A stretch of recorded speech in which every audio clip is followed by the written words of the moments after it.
Rights Law Center, both here in Boston, and then she ranged farther afield, working for the Auckland District Court in New Zealand and the Milwaukee, Wisconsin District Attorney's Office, where she learned a great deal about the restorative justice movement.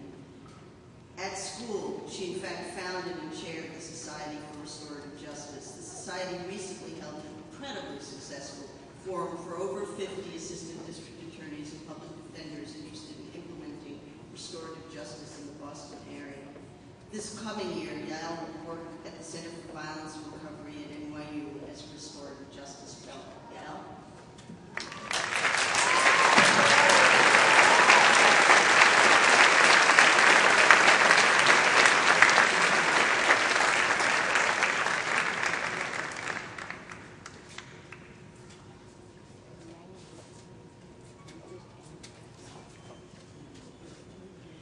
Worried I wouldn't be able to see over the podium.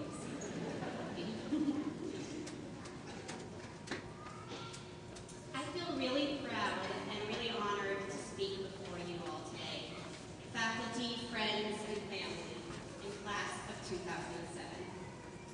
Whenever I've told anyone that I was in law school over the past few years, and they said, "Oh, so you're going to be a lawyer?" my response was, "Yeah, but not that kind of lawyer." Well, time to Annie up Northeastern. Drew spoke so eloquently about our time as law students. What kind of lawyers are we going to be? Kurt Vonnegut once wrote, "Anyone whose life keeps tangling up with yours for no logical reason is likely a member of your Karass, a team God has formed to get something done for him." So here we are in our team, our Karass. What does the world want from us?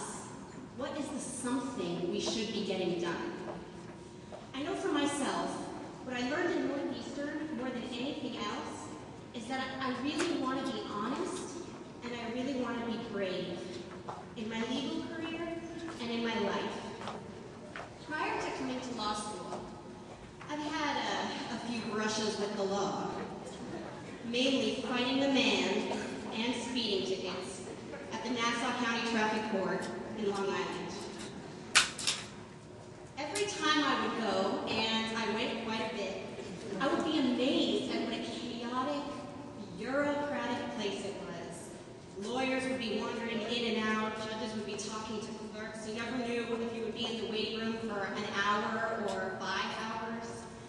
Files would be falling off of tables, and you're like, is that important information? It just seemed out of control. People were walking around seeming like they were dead in the eyes, and it seemed like the law was like this machine with nobody in charge and no real nexus to the lived experiences of the people that walked through the door. Granted, it was traffic court.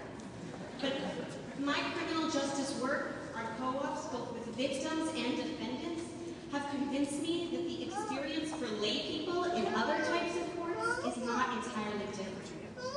We have just spent 3 years learning the formalities and ceremonies that hang our judicial system together. We've learned the neat categories in which the law separates the good from the bad, the guilty from the not guilty, the liable from the not liable. We have bridged the gap so many in society feel between their lives and an understanding of the law. It's exciting.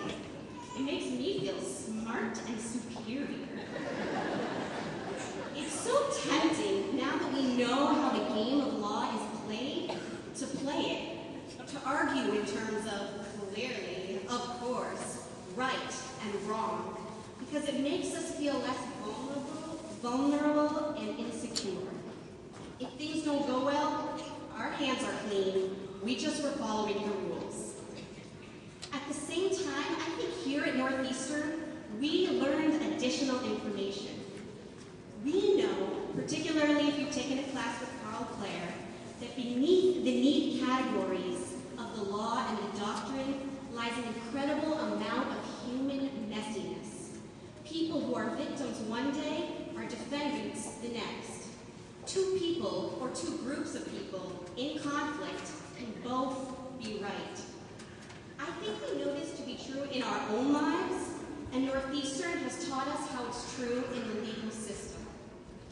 I think that is the point where the honesty and the bravery comes in. As Professor Dan Danielson is fond of saying, everybody in this business gets blood on their hands. I think the greatest power we have as lawyers is to acknowledge the complexity of our social world and to try and craft solutions that do justice to that complexity. When we stick to right and wrong and when we cling to formalities, I think we miss opportunities for alternative answers, for middle paths. Yes, we are going to get blood on our hands. Yes, we're going to make mistakes.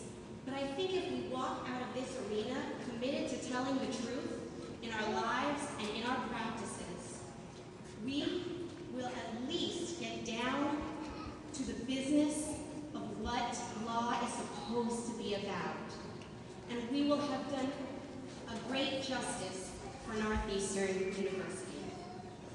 Audre Lorde once said, "When I dare to be powerful, to use my strength in the service of my vision, then it becomes less and less important whether or not I am afraid." Class of 2007, I hope we can all dare to be powerful at this time of change. I hope we can all use our strength in the service of our vision. And last but not least, I hope we can all continue to have a whole lot of fun in the process. And on the note of fun, I hope you'll bear with me one more minute while I have the privilege of doing one last rap I wrote for the class of 2007. I don't have any accompaniment, so imagine it in your own words. Northeastern class of 2007, working with y'all has been a small slice of heaven, so I'm going to take some time. I hope you don't mind. Just sit right back because I'm going to hit the rewind. First year's when we learn to be talkers, you got no excuse if you're hasty and awkward. Second year comes and things start to get clear to me. You can't see the state sun, there's sovereign immunity. Co-op was hard until it all clicked. If you make a mistake, blame the intern from Suffolk. Third year comes and we're ultimate fighters, armed with our brains and 3 years of highlighters. Fast forward to the future and we're all a success. Thanks to Northeastern, we are so very blessed. So whether your name is Nisha, Anna, Mike, or Kevin, it's our turn to shine, class of 2007.